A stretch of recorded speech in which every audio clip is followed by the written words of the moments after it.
They told her to stand still for the security scan. Just a formality. They said, just protocol for base contractors. Nina Trask said nothing. She never did. She stood with both arms outstretched, wearing a maintenance jumpsuit 3 sizes too big and boots that had seen more miles than any Humvee. Her hair was tied back in a way that said she didn't care who was watching, and she kept her gaze down always. The scanner buzzed once, then blinked red. An officer tapped the screen. Probably a glitch. They asked her to remove her jacket. She hesitated only for a second, but that was enough. When she slowly pulled off the top layer, the fluorescent lights caught a thick line of scar tissue running across her upper back. Faint, but deliberate, like someone had once tried to carve a number out of her spine. The system buzzed again louder. Then the screen flashed something no one expected. Call sign Echo Viper 13 reactivated. Everything stopped. The guards didn't move. The officer froze. Then someone from behind whispered, "That can't be real," because Echo Viper had been shut down 8 years ago, after Operation Hollow Trace, according to every record. No one had made it out. The mission was scrubbed, unit dissolved, files buried, but the system didn't forget. A senior officer stepped forward, Colonel Elias Creed. He stared at the scan, at the scar, then at her face. "You shouldn't be here," he said, but there was no anger in his voice, just something colder. Regret. Maybe recognition. Nina met his eyes for the first time. "I never left," she replied. Her voice was low, raspy, and far older than her file suggested. Colonel Creed's jaw tightened. He remembered that call sign, remembered the briefing, the last transmissions, the satellite feed that went dark, and one name, Trask, support specialist, non-combatant, supposed to be the first evac, but she wasn't. She was the only one who came back, and no one had seen her since. They didn't arrest her, not exactly, but she was escorted silently into a side building just off the main security gate. No cuffs, no shouting, just the kind of silence that happens when no one knows what protocol to follow. Inside the holding room, the screen from the scanner followed her, still flashing, call sign Echo Viper. 13 reactivated unit, Echo Viper line, decommissioned status, KIA body not recovered. Colonel Creed stood in the corner, arms folded. His knuckles were white. "You know that line was erased," he said quietly. "I didn't write it," Nina replied. Her voice carried a roughness, not defiance, just weariness. Maybe the system remembered what people tried to forget. A tech officer pulled up the base's personnel registry. No match, no ID, no listed assignment, not even a contractor tag. She didn't exist, except she did. The scar on her back proved it. The machine recognized her when no human had. Creed stepped closer. "I remember your name on the evac list. I remember seeing it crossed out in the final report. They said your signal went dark before the team fell." He paused. "But you came back." Nina didn't answer. She was staring at the screen. Her eyes locked on one line beneath her old call sign, status survivorship confirmed by DNA residue, origin unit debrief pod, grid point 9C. She exhaled slowly. So it's still in the system, even after all this time. "What has Creed asked?" She didn't look at him. Grid point 9C. That's where the pod was, where the rest of them were last seen. The colonel's face darkened. That zone was never cleared, because no one wanted to see what was left. She said, her voice didn't rise, but the room felt colder. Creed leaned against the wall. "I thought you were dead." "I was," she said. "Not in the way people think. Just not anyone the system should have kept." A pause. Then Creed asked the one question he had no right to ask but couldn't stop himself. "Why didn't you come back?" Nina looked at him for a long time. Finally, she spoke. "Because I didn't earn it. I was supposed to be the first evac. But they..." Her voice caught for a moment. She clenched her jaw. "They made sure I got out. Every one of them. I didn't stay behind to fight. I stayed alive because 11 others didn't." She stood. "I didn't come back for a parade. I came back because the system glitched. And now it remembers me again." She walked to the door, still unlocked. Creed didn't stop her before she stepped out. He asked, "Are you here to stay?" Nina paused. "No," she said, "but someone here will need what I remember.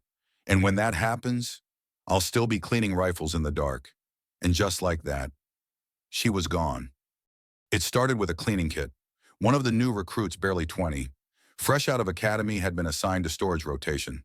His job was simple: sort leftover equipment from decommissioned lockers, tag what could be reused, mark what couldn't. He opened a box marked training pool, non-operational, inside a torn maintenance pouch, 2 spare rifle bolts, and a comms recorder cracked but still blinking. The recruit, curious, powered it on.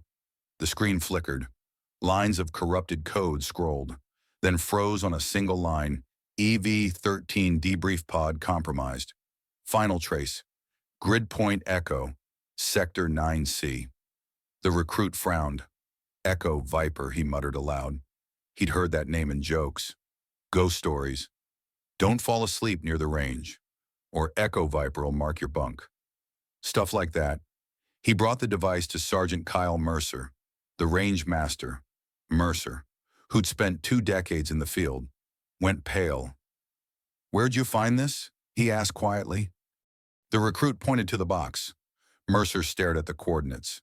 Then he made a call he hadn't made in years. Colonel Creed arrived within the hour. He didn't say much, just took the recorder and stood in silence. He knew that grid point. He remembered the drone feed cutting out near that zone, the hillside, the collapsed tree line. The signal lost like a breath exhaled into a storm. The recruit, his name was Bryce Rudd, stood quietly, watching the colonel. "Sir," he said, "do those coordinates mean something?" Creed didn't answer. Instead, he turned to Mercer. "Where's Trask?" Mercer blinked. "The cleaning contractor number," Creed said flatly. "The ghost we let live here." They found her where she always was, back of the range, sitting cross-legged beside a rifle no one had assigned her. The light was fading. Dust floated in golden streaks through the air. Nina didn't look up when they approached. Creed handed her the recorder. She turned it over slowly, ran a thumb over the cracked surface. The screen buzzed. Then she whispered, "They kept it." "You recognize it?" Creed asked. She nodded. "It was tied to the last uplink before they cut our signal. I thought it was destroyed. It wasn't." Creed said, "And now, someone found it." She finally looked at him. "I told you, the system doesn't forget. It waits." Bryce, the recruit, had been standing at a distance, but now he stepped closer. "Ma'am, is this real? Were you really one of them?" Nina looked at him, not with pride, not with shame, just stillness. "I was number 13, she said quietly. "The one they made sure got out." She handed the device back. "Now it's your turn to decide what you do with ghosts." A week passed. Nina Trask remained in her quiet corner of the base, unlisted, unnoticed, unnamed. No one assigned her to the range. Yet every evening, the rifles were cleaner than any instructor required. Oilcloths folded tight, bolts polished like glass. Soon, the recruits stopped asking who did it. Only Bryce Rudd knew. He started arriving early, pretending to prep just to watch. He noticed how Nina moved, not like a shooter anymore, like a caretaker. Every motion gentle, precise, like she was handling memory, not metal. One evening, after drills, Sergeant Mercer called out simfire test, moving target, wind set to 6 knots. Volunteer. No one stepped up. Mercer raised an eyebrow. "What?" "Nobody wants to miss in front of their friends." A few nervous laughs. Bryce glanced at Nina, who sat sorting empty mags. He stepped forward. "I'll do it." "Sir?" Mercer blinked. "Didn't think you were the show-off type." "I'm not," Bryce said, "but I think I understand what I'm holding now." The rifle wasn't his usual. It was the one Nina had cleaned each night. It felt warmer, balanced different, like it had been tuned. The target rolled out at 400 yards. Bryce steadied his breath, squeezed. First shot wide. Adjust. Rudd, Mercer said. Second shot still off. Whispers stirred behind him. Nina said nothing, but she stood, walked quietly through the gravel, stopped behind him. Your left shoulder's doing too much, she said softly. He looked up. How would you know? She didn't answer. Just adjusted the stock. Then, without asking, she lay prone beside him, picked up a second rifle, matched her breath to his. Don't force the hit, she whispered. Let the center catch it. They fired together. 2 shots, 2 cracks, 2 impacts, both clean. The instructors went still. Mercer folded his arms. Who told her to shoot? Colonel Creed was already there. No one had seen him arrive. She didn't shoot for herself. He said, that was a relay. A what? One recruit asked. Creed looked at Nina. Echo Viper had a saying. The best shot is the one someone else can take, because you steadied the wind first. Bryce stood, slowly. Why do you still do this? He asked her. Cleaning rifles, fixing scopes. You could leave. Nina looked at him. I left once, she said, and they never came back. He didn't press further. That night, when the recruits returned to stow their gear, they found a note taped under the bench, old, handwritten. It read, if you're reading this, I didn't get to clean this one today. Make it count. EV-13. That night, Bryce couldn't sleep. He returned to the range. Nina was gone, but the rifle was still there, oiled, loaded, precise, and next to it, a single brass casing, hand-etched with the number 12. The next morning, Nina Trask didn't report to the range. Not that anyone had expected her to. She never had a schedule.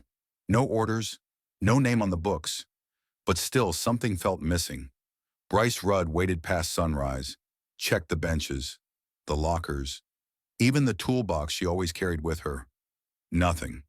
But someone had left the weapons locker open. Inside was a black cloth bundle, carefully folded, too precise to be accidental. Bryce opened it slowly. Inside a rifle she never used in training. Older model, weather-worn, custom grip, and beneath it a list. 12 names, handwritten, first names only. Next to each a short note. Ben left-handed, always overcorrected on wind drift. Lonnie smallest frame, biggest trigger pull. Victor best under pressure, worst was silence. At the bottom of the page, if you're teaching anyone, make sure they learn from ghosts. 2. EV-13. Bryce stared at the names. These weren't enemies. They weren't targets. They were her team. She'd memorized how each of them shot, not because she had to, but because they mattered. Each note was part of a story she hadn't been allowed to tell. Later that day, Colonel Creed found Bryce standing near the far end of the range, alone. The wind was picking up, dust rising off the gravel like memory. She gone? The colonel asked. Bryce nodded. Left before first light. Creed didn't look surprised. She ever tell you what EV-13 meant? He asked. Bryce shook his head. Creed took a long breath. 13 wasn't her number. It was what the others called her. He paused. They were 12. She was the one they got out. Together. They made 13. Bryce didn't say anything. She never wanted the name to stick.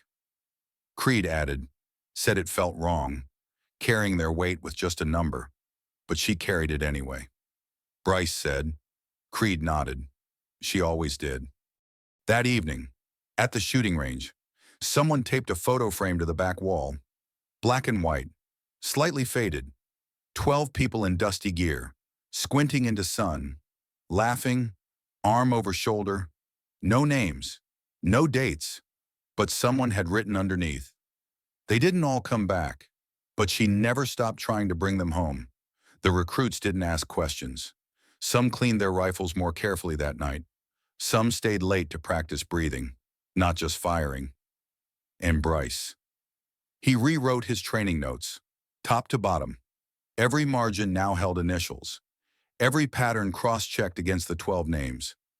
Weeks later, during an official tour, a new lieutenant asked Sergeant Mercer about the old rifle hanging above the door. That Mercer said, That's just the one she never got to fire, who Mercer didn't look up. No one official. But if you see her quiet, older, maybe wiping a bench that's already clean, don't ask questions. Why not? Because the best ones, Mercer said, don't need to be thanked.